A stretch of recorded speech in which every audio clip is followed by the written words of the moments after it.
Quelqu'un qui est dans le coffre, quand il doit arriver, Quand vous allez partir là, le signe que vous allez avoir, que les gens ont cru en vous, voilà le signe. Dieu te connaît que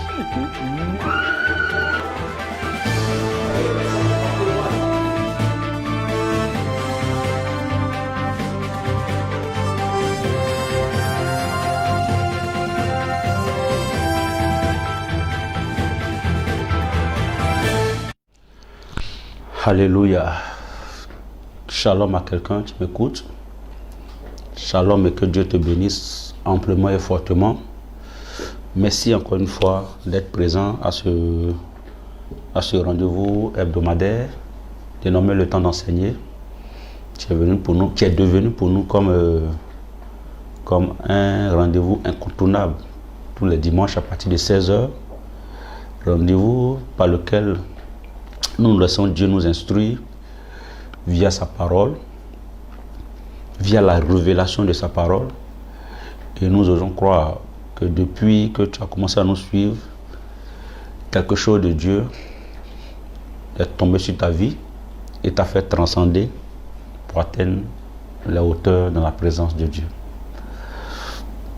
Le temps d'enseigner est en train de faire son petit bonhomme de chemin. Nous avons beaucoup d'échos, beaucoup de personnes qui nous appellent, beaucoup de personnes qui nous appellent pour nous encourager, pour nous poser des questions. Mais c'est la marque, c'est la preuve qu'il y a un intérêt à ce sujet, souvent de fois même pour nous donner quelques conseils pour mieux faire. À mon nom personnel, au nom de toute l'équipe qui est derrière, qui chapeaute cela, je voudrais dire merci à quelqu'un qui, par cette attitude, nous montre de l'intérêt, surtout de l'amour pour l'œuvre que nous faisons à la gloire de Dieu.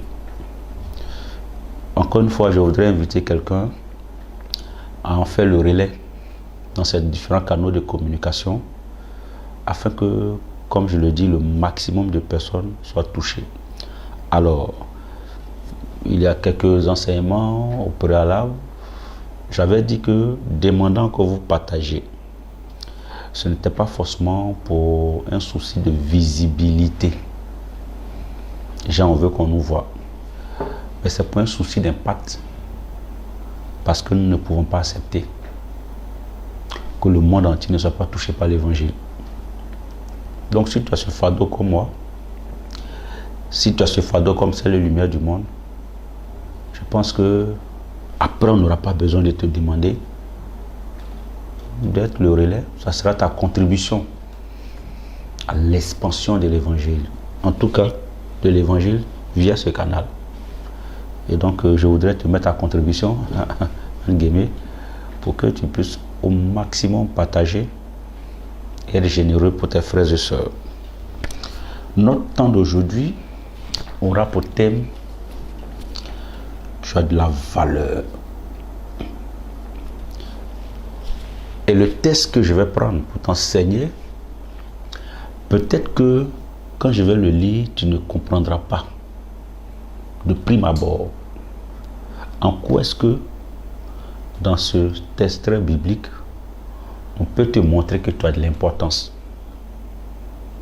Mais reste tranquille, par la grâce de Dieu, je vais t'expliquer quelque chose. J'ai une joie immense, un entrain immense à prêcher sur ce thème, parce que ce passage de lui que je vais lire, qui est tiré de Jean, le chapitre 4, à mon même niveau de serviteur de Dieu, renferme une intensité de révélation. Donc on va le scinder. On ne va pas pouvoir le prêcher entièrement aujourd'hui. On va prêcher une partie.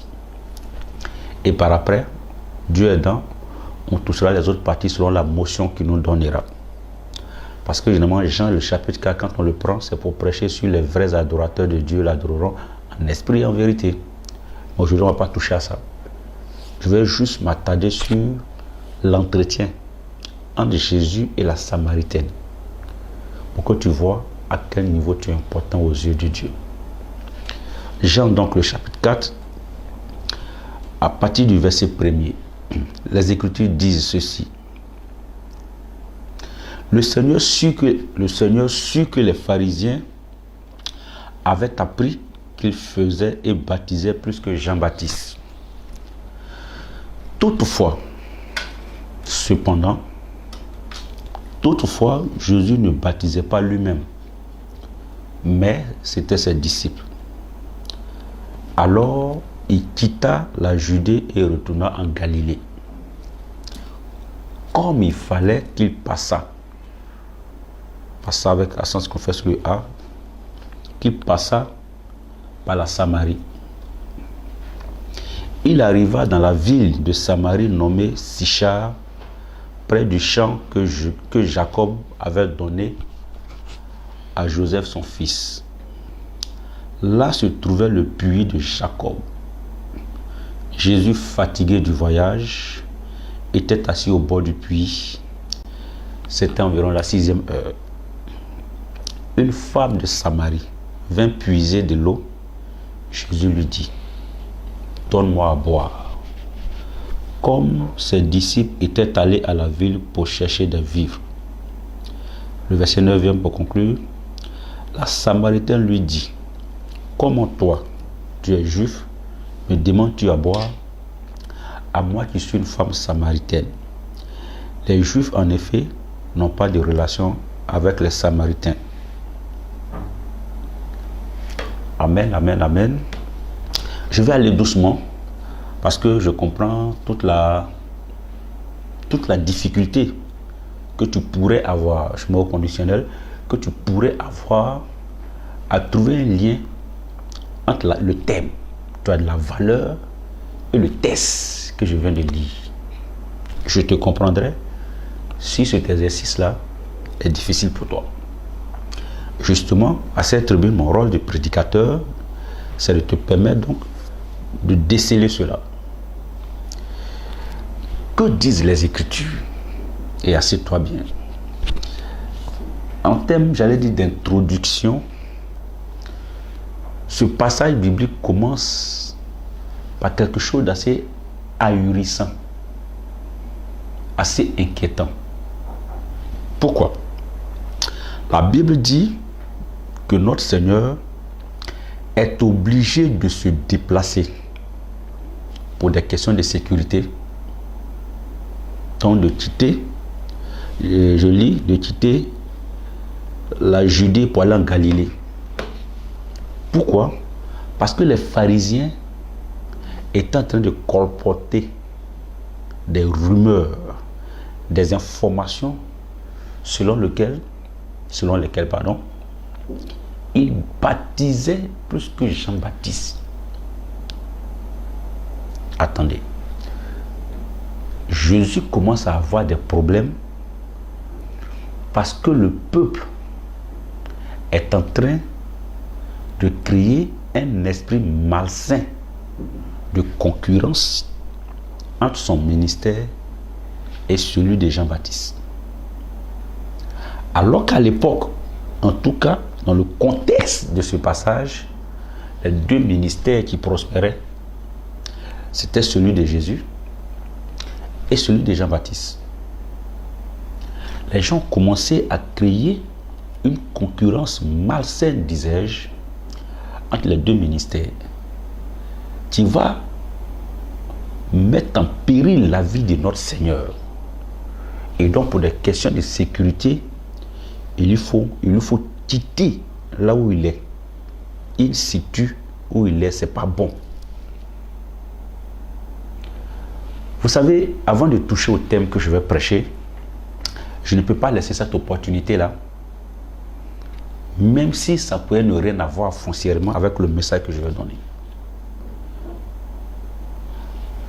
La Bible nous dit qu'en réalité, ce n'était même pas Jésus qui baptisait, c'était ses disciples.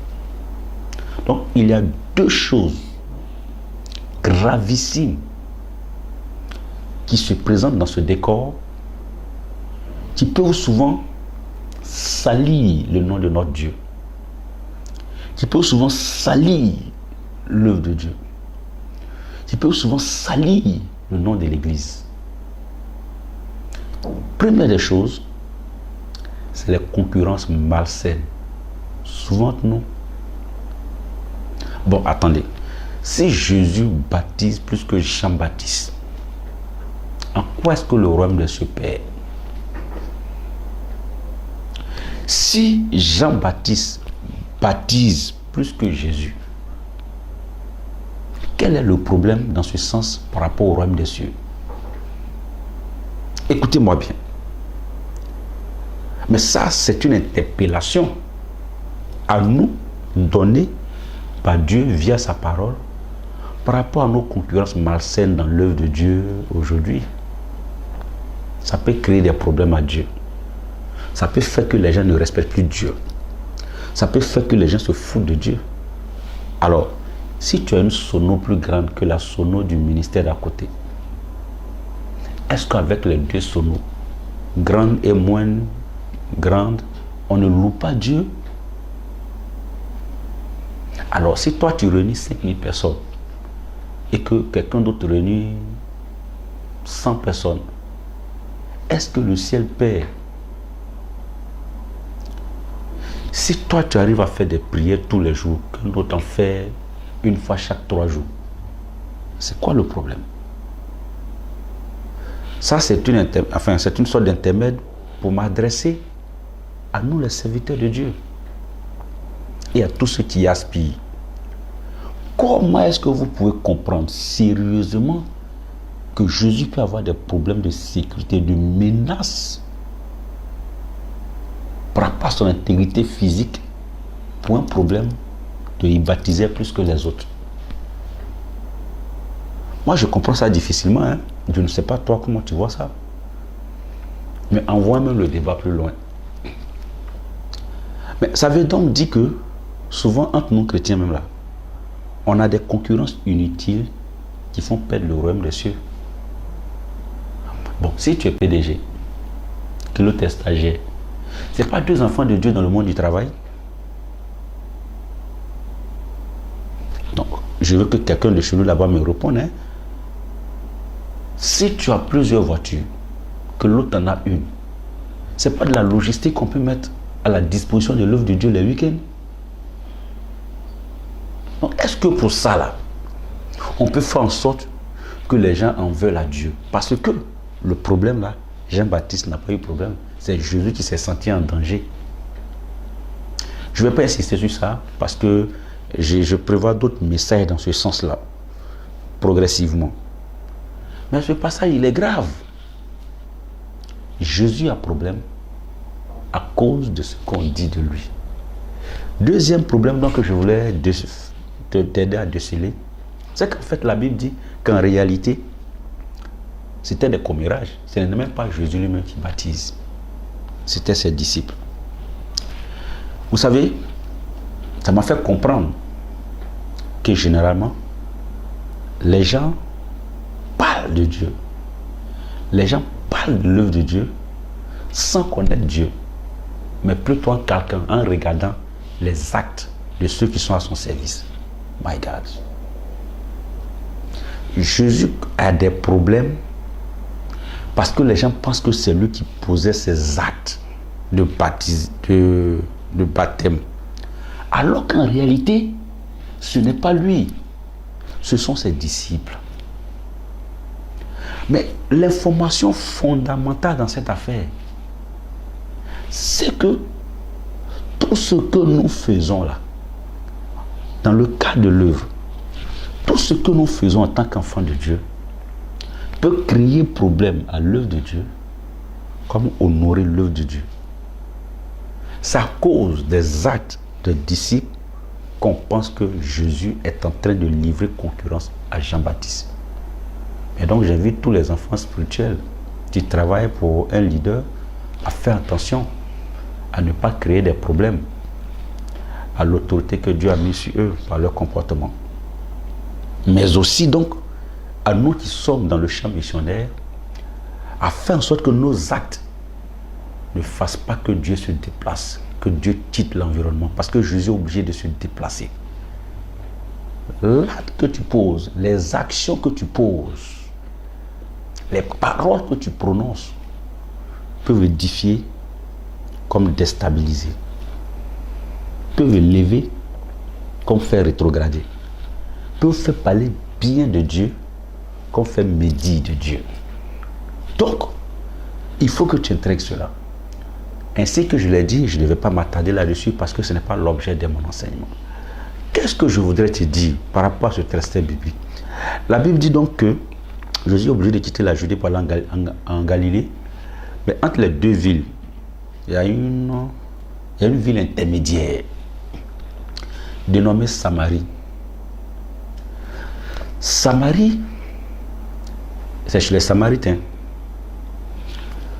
Quand les Juifs sont revenus de la déportation, de l'exil, écoutez bien, de l'exil, quand ils sont rentrés de l'exil, ils sont rentrés de l'exil, donc il y a eu un conflit entre eux et les Samaritains qui, eux, ont échappé à la déportation.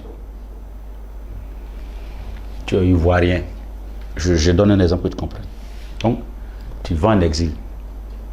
Et puis quand tu rentres là, tu es d'une ethnie. Et il y a une ethnie, toute ton ethnie a été en exil. Quand tu rentres, il y a une ethnie qui n'a pas été en exil. Tu comprends? Donc, ton ethnie, puis celle-là, peut rentrer en palabre parce qu'il y a des frustrations, il y a des blessures, il y a beaucoup de gêne. Donc, il y a problème entre les deux races. Seulement, le mouvement du Seigneur, là, il est obligé de passer par là. Il est obligé de passer par la Samarie, c'est ce que disent les Écritures. Donc, Samarie est un point focal, est un carrefour, est un passage obligatoire par rapport au mouvement du Seigneur concernant sa sécurité, son intégrité physique, eu égard au commérage dans le quartier, faisant croire qu'il baptisait plus que Jean-Baptiste. Suivez-moi bien, parce que je vais te montrer ta valeur. Donc, Jésus arrive en Samarie, et donc la Bible précise qu'il est fatigué. Fatigué, donc, Jésus va s'adresser à une femme samaritaine pour lui dire, donne-moi à boire. Pourquoi? Parce que pendant ce moment, la Bible précise, et j'insiste sur ça souvent, les disciples sont allés chercher des vivres. Si je prêche sur ça, ça peut me prendre des heures. Mais qu'est-ce que ça veut dire? Dans la culture des Juifs, dans la culture hébraïque, les Juifs et les Samaritains, donc, ne doivent pas échanger, comme ne doivent pas avoir de lien. Sociologiquement, ce n'est pas permis. Mais dans la culture des Juifs même là, la notion de femme, je cherche le terme correct, est péjorative. Est-ce que je dois dire notion? Être femme là, tu es en bas.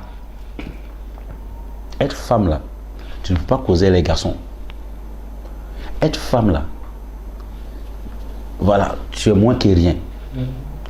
Vraiment, pour les féministes qui m'écoutent, je suis en train de prêcher dans une dimension sociologique. Je prêche sur un contexte, j'explique un contexte.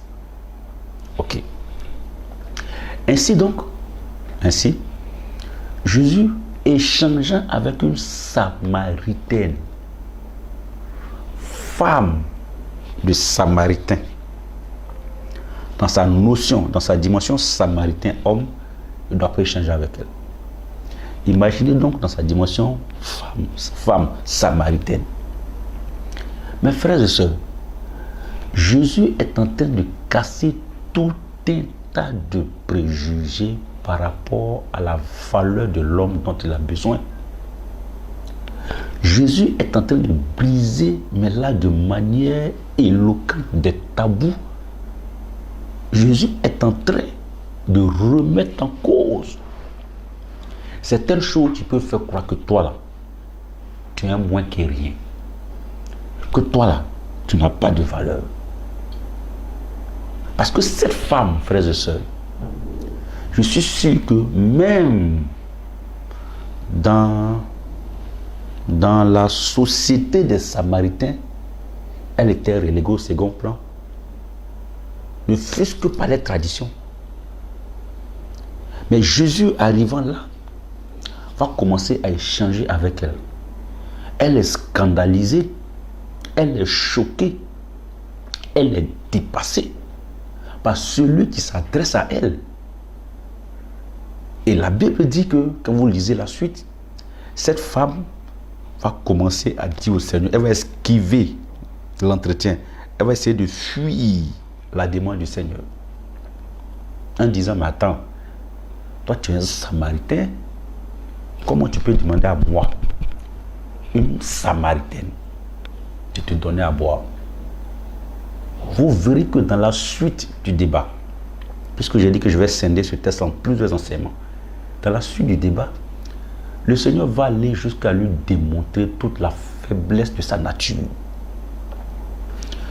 tous les dégâts de son passé. Parce que lui demandant de lui montrer son mari, on va finir par se rendre compte que cette femme a eu plusieurs hommes dans sa vie. Mais c'est une frustration. Puisque je vous ai dit qu'une femme, écoutez bien, une femme, dans la culture des Juifs, n'a point de valeur.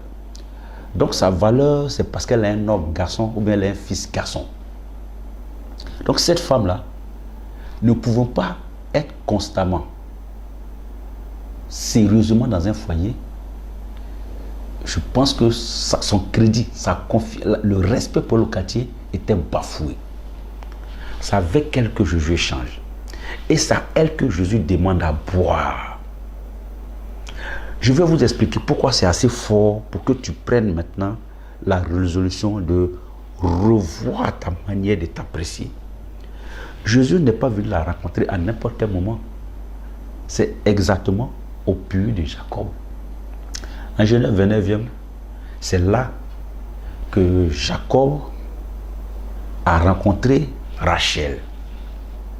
C'est un lieu de rencontre, c'est un lieu d'amour, c'est un lieu de connexion, c'est un lieu d'intimité, c'est un lieu de rencontre entre deux personnes, mais à la charge d'amour. Donc Jésus la rencontra symboliquement là, est en train de lui dire que quel que soit ce qu'elle est, quel que soit ce qu'elle pense d'elle, quel que soit ce que les gens pensent d'elle, le lieu de la rencontre est un lieu qui, depuis Genèse, a une charge de rencontre d'amour. Donc, le Dieu là, il l'aime telle qu'elle est. Pourquoi c'est à elle qui demande à boire? Mais c'est assez fort, frère. C'est assez fort, ma soeur. Ça veut dire que celle qu'on ne considère pas, celle qu'on ne respecte pas, celle pour qui les gens ont peu de respect, en elle, là, Dieu voit une personne qui a la ressource de satisfaire des besoins de son cœur. Oh my God. Attends, je vais reprendre ça. Une femme qu'on ne considère pas, une femme qui, selon la culture, une femme qui, selon le contexte sociologique, a moins de valeur. Peut-être même qui n'a pas de valeur. Une telle femme, selon Dieu, est plutôt quelqu'un sur qui Dieu peut s'appuyer pour satisfaire le besoin de ce cœur. Quand il dit j'ai soif, quand Dieu dit qu'il a soif, c'est qu'il a un besoin existentiel. Il veut boire de l'eau. Quand Dieu dit qu'il a soif, c'est qu'il a un besoin. Et quand il demande à quelqu'un, c'est qu'il arrive au niveau où ce besoin-là, c'est quelqu'un d'autre qui peut satisfaire.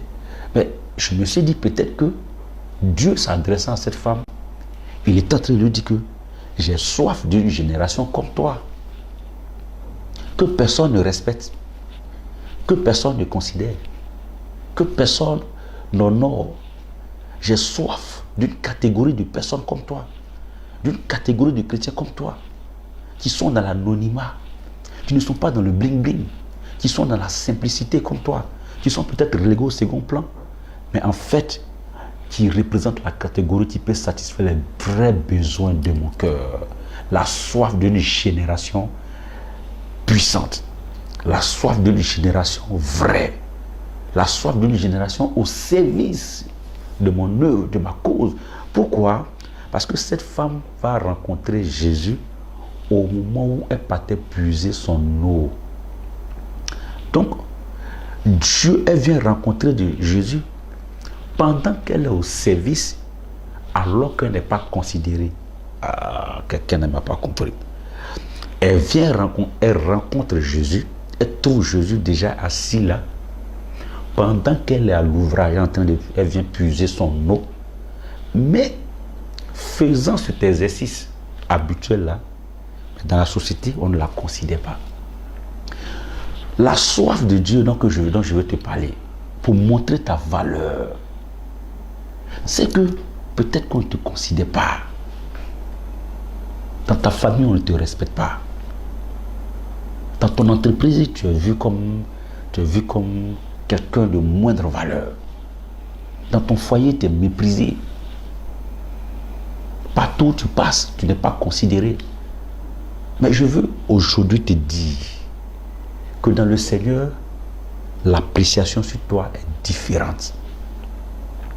Dans le Seigneur, la vision de Dieu sur toi est différente de la vision des hommes sur toi. Donc cherche à synchroniser ta manière de te voir avec la manière de Dieu de te voir. Tu peux être dans ta petite maison, dans ton petit travail, dans ta petite situation, la personne qui va satisfaire la soif du cœur de Dieu. La soif du cœur de Dieu devant une génération à l'ouvrage, parce que cette femme travaillait. Cette femme-là œuvrait pour Dieu. Peut-être que tu es dans un ministère et puis tu fais les petites tâches. C'est toi qui balayes, tu places les chaises, on ne te regarde pas. Tu es au travail, c'est toi qui es le vacuumiste, tu vas livrer le courrier, tout ça. Tu es au travail, c'est toi qui es le coursier, tu es à la maison, c'est toi qui es servante. Au bureau, on ne te considère pas. Mais je veux dire à quelqu'un que dans la logique de Dieu, les gens qui sont dans cette posture qu'on ne considère pas, mais qui sont au travail, qui viennent puiser l'eau donc, qui viennent servir l'eau. Cette femme, quand elle prend de l'eau, ce n'est pas pour elle seule, c'est pour toute la maison. Elle n'est pas considérée, mais elle a une réponse pour toute sa maison. C'est dans la posture où on ne te respecte peut-être pas, mais c'est grâce à ton intercession que ta famille est encore protégée. C'est grâce à tes temps de jeûne discrets que tes enfants sont protégés. C'est grâce à tes temps de consécration discrets que ton entreprise tient encore alors que le boss ne le sait pas. Voilà donc ce que je veux dire à quelqu'un. Cette femme-là va être celle qui va satisfaire la soif du cœur de Dieu alors qu'elle est samaritaine. Donc, si tu n'as pas compris les choses ainsi, tu vas commencer à te déprécier parce qu'il y a des années que tu es dans un ministère, tu n'as pas de poste élevé. Il y a des années que tu es dans l'entreprise, il n'y a pas encore de promotion. Cette femme faisait ton travail, elle venait puiser de l'eau et rentrait tout le temps avec tous les souris de son travail. La Bible dit, un jour elle vient, elle croit à Jésus. Quelqu'un va rencontrer Jésus dans l'humilité et dans la régularité de ce qu'il a l'habitude de faire. Si tu as l'habitude de faire un chapelet, tu as l'habitude de jeûner, tu as l'habitude de prier que jusque-là tu n'as pas encore vu quelque chose de pertinent de Dieu. Comme cette femme, je te garantis qu'un jour, avec un effet de surprise éclatant, tu viendras trouver Jésus, tu vas te dire, femme, mon fils, mon enfant, c'est de toi que j'ai besoin pour satisfaire la soif de mon cœur de transformer le monde, pour satisfaire la soif de mon cœur de transformer les nations, pour satisfaire la soif de mon cœur de transformer l'esprit dans l'œuvre de Dieu. Cette femme-là était celle qui pouvait donner cette satisfaction au cœur de Dieu. Vous voyez comment cet enseignement est percutant, mais au préalable, c'est une Samaritaine. Au préalable, elle fait partie d'une confrérie, d'une classe sociale qui ne peut même pas un jour imaginer qu'un juif la solliciterait, qu'un juif lui demanderait un service. Elle ne pouvait jamais s'imaginer ça parce que le contexte se prête à ça. Même si l'environnement, même si le contexte, même si la situation au pays, même si la situation politique se prête au fait que tu ne puisses pas un jour voir la gloire de Dieu, ne puisses pas voir la puissance de Dieu, je te garantis que dans ton humilité, dans ta simplicité, la grâce de Dieu un jour va te surprendre. Comme Dieu a surpris cette femme. La puissance de Dieu un jour va te surprendre, comme Dieu a surpris cette femme. La puissance de Dieu un jour va te merveiller, comme Dieu a merveillé cette femme. Ne tiens pas compte de ce que tu es. Cette femme avait des carences. Cette femme avait de la faiblesse. Cette femme avait des limites. Cette femme a connu plusieurs hommes. Malgré tout ce background négatif, Dieu n'en a pas tenu compte. Je ne connais pas ton passé. Je ne sais pas ce que tu as déjà traversé. Je ne sais pas les choses de ta vie dont tu as honte. Je ne sais pas les choses dans ta vie que tu ne veux pas exposer tellement tu en as honte. Mais Dieu n'en tient pas compte quand il a besoin de toi pour quelque chose. Dieu fait table rase de ce passé quand il a besoin de toi pour transformer le monde. Dieu efface complètement tout ce passif négatif-là quand il a besoin de toi pour aller loin. Je veux t'amener à comprendre ces choses-là pour que, après cet enseignement, ta vie là ne soit pas adaptée, ne soit pas accommodée à ce que le monde dit de toi, à ce que les gens pensent de toi. Peu importe ce qu'on disait de cette femme, elle faisait son travail. Peu importe ce qu'on pensait d'elle, elle faisait son travail. Et un jour, Dieu l'a surpris. Un jour, Dieu l'a étonné. La Bible dit qu'il fallait que Jésus passe par la Samarie, migrant de la Judée en Galilée. Je vais te dire une chose. Il y a des évolutions de bénédiction. Il y a des évolutions de grâce. Il y a des évolutions d'onction. Il y a des évolutions de changements dans la génération qu'il va falloir force pour que ça passe par toi. Jésus ne pouvait pas arriver en Galilée sans passer par Samarie. C'est pourquoi je te dis qu'il y a des choses que ta famille n'aura pas sans passer par toi, sans que Dieu ne passe par toi. Il y a des choses que là où tu es, les gens n'auront pas, ne verront pas si Dieu n'est pas passé par toi. Tu deviens point focal, tu deviens point indispensable. Quand tu es dans la simplicité, quand tu es dans l'humilité, quand le temps de Dieu est arrivé pour toi. Parce que cette femme-là, son temps était arrivé de voir la puissance de Dieu. Vous savez, j'ai l'habitude de dire aux chrétiens que les gens ne s'apprécient pas selon Dieu parce qu'ils ne savent pas réellement ce qu'ils valent. Et je vais te dire ça.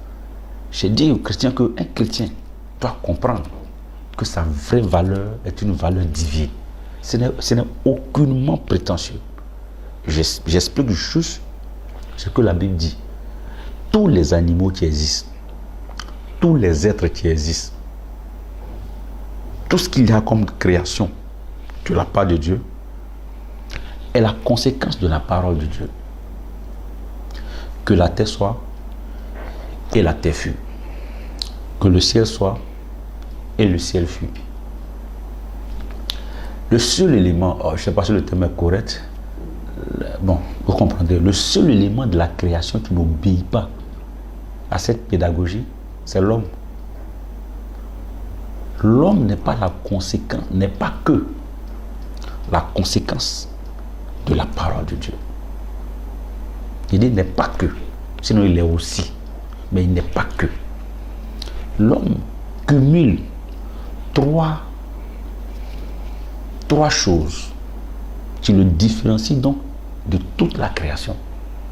Et donc pour ceux qui ne savent pas, je voudrais vraiment t'expliquer cela. Pourquoi tu comprends que ta valeur en réalité ne dépend pas de ce que ta famille a vécu, ne dépend pas de ce que tu as vécu, ne dépend pas de ce qu'on pense de toi, mais dépend de la conscience de Dieu en te créant. L'homme, disait donc, répond à un triptyque. Trois choses. Il est la conséquence de la parole de Dieu. Parce que Dieu dira, faisons l'homme à notre image. Donc il y a une parole de Dieu. Mais quand je dis cela aux gens, dans le faisons, il y a le verbe faire. C'est-à-dire qu'il y a l'art de Dieu, il y a l'expertise de Dieu. Il parle, mais il fait. Donc il y a une expertise qui est déployée. Donc il y a la parole, il y a l'action, l'expertise de Dieu. Et quand Dieu finit de créer, il souffle en l'homme son esprit et il devient un être vivant. Donc il y a un investissement. Donc l'homme cumule la parole de Dieu, l'expertise de Dieu et l'investissement de Dieu. Aucun élément de la création ne peut s'arroger un tel privilège à part l'homme. Aucun élément de la création ne cumule ces trois dispositifs dans son processus de création à part l'homme. C'est-à-dire qu'en toi, la valeur que voit le ciel, c'est l'investissement de l'Esprit de Dieu. Donc de Dieu, tu as une valeur divine. J'ai l'habitude de dire à mes enfants, attendez, là où vous avez mis votre argent, vous jouez avec. Quand quelqu'un a mis 1 million dans le projet là, est-ce qu'il s'amuse à ça que ça se gâte? Mais c'est la même chose, frère.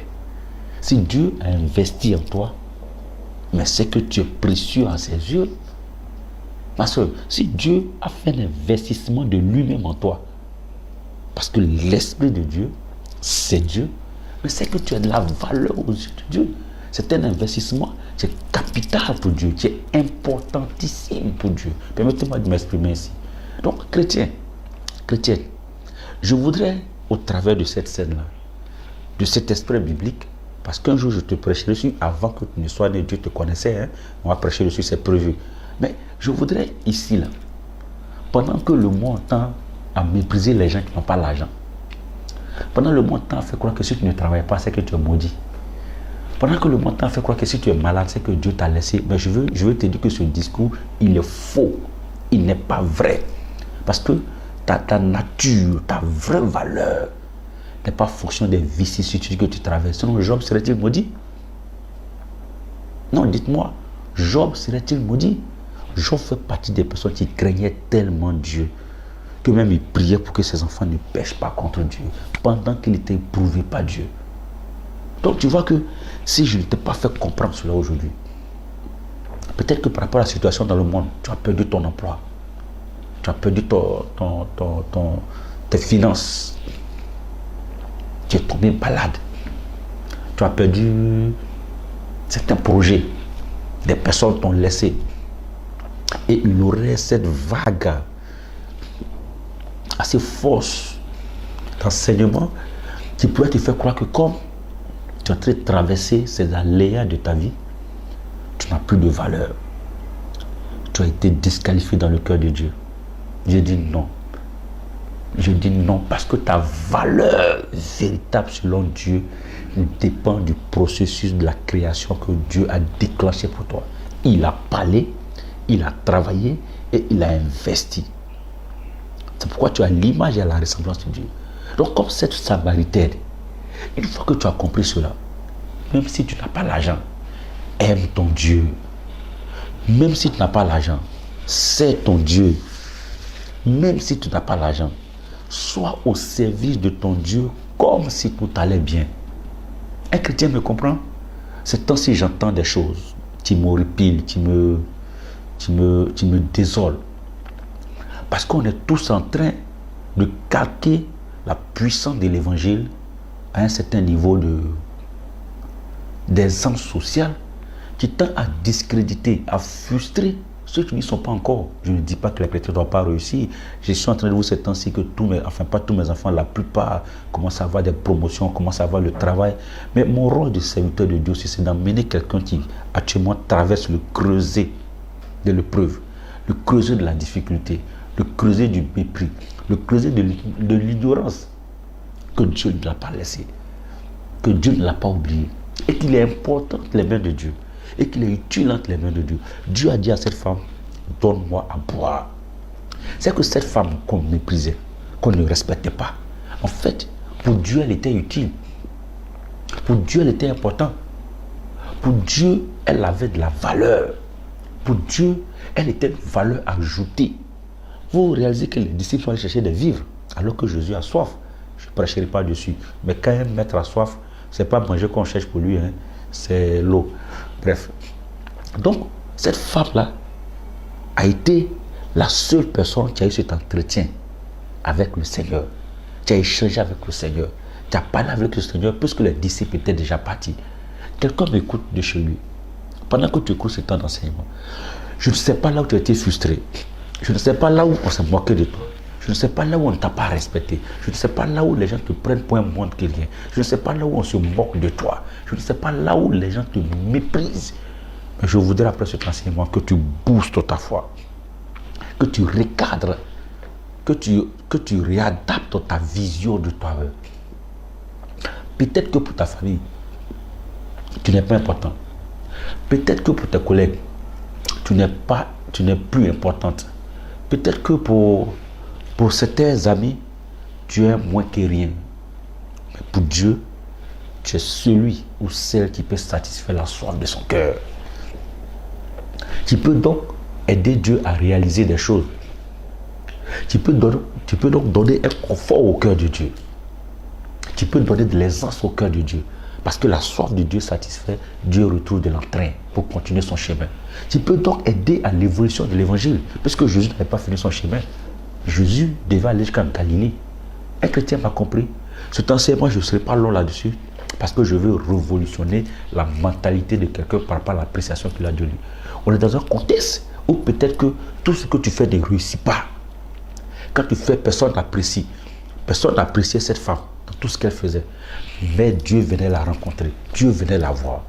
Je veux bénir la vie de quelqu'un afin qu'il comprenne que sa vie là a de la valeur selon la logique de Dieu. Sa vie a de la valeur selon le plan de Dieu. Sa vie est importante selon ce que Dieu pense de lui, et non ce que les hommes pensent de lui, et non même selon ce qu'ils pensent de lui. Ce que tu penses de toi, regarde aux Écritures. Dieu dit qu'il a un projet de bonheur pour toi. Regarde aux Écritures, Dieu dit qu'il compte sur toi. Regarde aux Écritures, Dieu dit qu'il a besoin de toi. Donc, toute ta vie, tu dois l'accommoder aux principes de Dieu, aux lois de Dieu, afin que désormais ta joie soit dans le Seigneur. Ta joie ne soit pas dans les choses que tu as. Ta joie ne soit pas dans l'appréciation des hommes, mais dans le Seigneur. Même quand ça marche, même quand c'est difficile, même quand ça ne va pas, même quand les gens ne te respectent pas, même quand tu es méprisé, même quand tu as aidé des gens qui ne te respectent pas. Je veux que tu apprennes à calquer ta vie par rapport au principe de Dieu.